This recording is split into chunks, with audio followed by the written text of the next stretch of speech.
안녕하십니까. 8월 3일 월요일입니다. 8월 달이네요. 정말 지금 날씨도 비도 배 계속 오고 이게 뭐 충청 이남 지방으로 비도 많이 와서 지금 피해가 좀 크다는데 별일 없으시길 바라고요.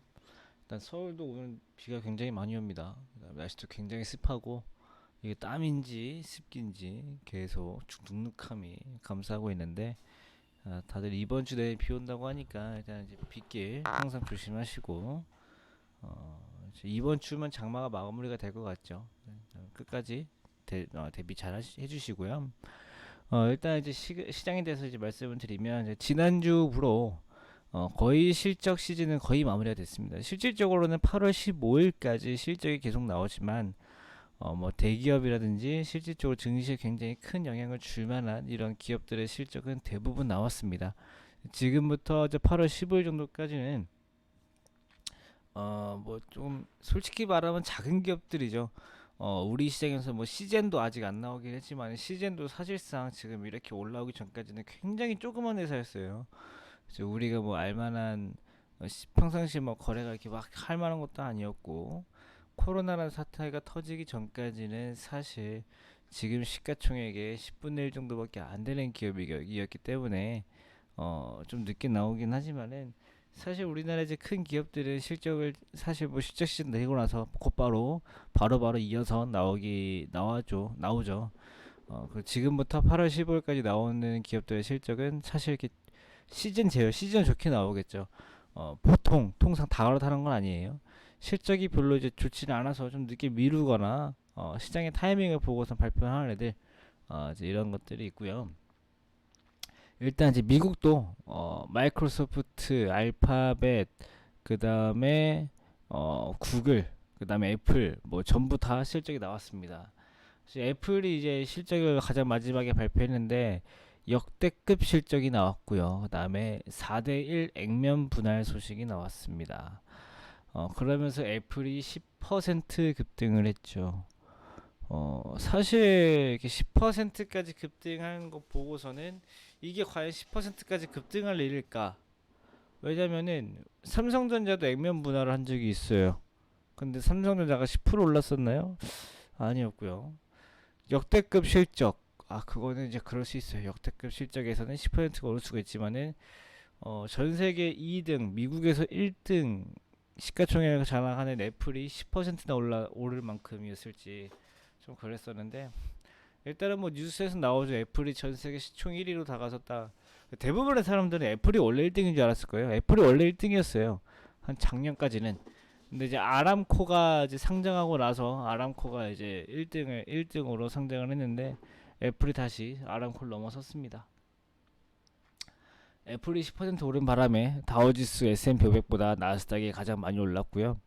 일단 뭐 전반적으로 시장은 이 추가 경기 부양 정책에 대해서 부정적으로 지금 시장이 나오면서 하락으로 했었는데 일단 뭐 대형 기술주들이 올라와 주면서 투자 심리가 살아나가지고 상승으로 이어졌다라는 것까지 말씀을 좀 드리고요.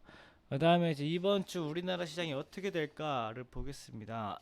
일단은 큰 변화는 없을 것 같습니다. 뭐 전부 급등하거나 급락하거나 제가 말씀드리는 급등과 급락은 여러분들이 생각하는 그 급등과 급락이랑 좀 다릅니다. 여러분들의 뭐 1% 정도만 떨어져도 급락이다라고 하는데 일단 전반적으로 코스피 지수 한 2200, 5, 60 정도에서 한 2152, 한 100포인트 사이로 왔다 갔다 하지 않을까 생각이 들거든요. 지금 시장은 옛날과 달라서요. 하루에 2%도 언제든지 움직일 수 있는 나라입니다. 그냥 아무 일 없어도요. 현재 시장이 그래요. 그렇기 때문에 뭐 1% 정도 시장이 떨어진다고 해서 와 오늘 시장 급락이다 떡락이다라고 하는데 절대 아니에요. 시장 1% 오른다고 여러분들이 와 오늘 시장 엄청 좋다 멍멍 좋다 막 하지 않잖아요. 오늘 시장 그냥 좋았다 이렇게 하면서 시장 한 4, 5% 올라줘야 떡상했다라고 할 수 있는데 하락도 마찬가지입니다. 하락도 지금 오히려 원래는 하락이 상승보다 더 폭이 크게 되어 있어요. 그거 생각하시고 일단은 뭐 이번 주 중요한 뉴스들이 다 뭐 수목금, 목금 이럴 때 이어져 있어요. 그래서 우리나라 시장으로 월화수 이때 좀 매물장 좀 나올 수 있고요. 그 다음에 변수가 추가 경기 부양 정책인데 이게 갑자기 합의안이 나올 수가 있기 때문에 확인하셔야 되고 현지 시간도 갑자기 나올 수 있는 거예요. 그 다음에 또 우리나라 사실 뭐 어떤 중요한 이벤트 이런 것보다는 지금 달러 약세에 대한 이 외국인에 대한 의존도가 지금 높은 상황이에요. 그래서 지금 이게 환율이 굉장히 지금 중요한 문제이니까 다른 나라 다 올라도요. 우리나라 갑자기 환율이 올라가게 되면 시장 떡락할 수도 있어요. 그거 조심하셔야 되고 그 다음에 신용등급 하향 일본이 지난주에 신용등급이 떨어졌죠. 그래서 일본 증시가 4% 넘게 빠졌는데 이후에 바로 일본 증시가 반등이 나오느냐 이제 그것도 우리 시장에 중요한 영향을 줘요. 우리 사실 지난주 금요일에 빠진 이유가 딱히 없었습니다. 딱히 없었고 그냥 일본이 4% 빠지면서 덩달아서 빠진 정도 이렇게 보시면 좋을 것 같아요. 일단은 이제 금주 이슈 사항 같은 것들 한번 적어드리면은 월요일날 중국 차이신 있고요. 그 다음에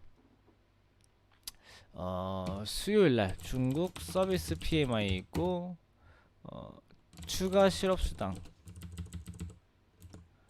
미국 이게 목요일이네요. 우리나라 시간으로 뭐 금요일 나올 수 있는데 일단 미국 시간으로 미국 주간 실업수당 청구 건수 있고 그 다음에 미국 ADP 고용보고서 있습니다. 이 정도만 일단 체크하시면 좋을 것 같아요. 한 주 시작 화이팅 하시고 저 이따가 오후에 다시 뵙겠습니다. 감사합니다.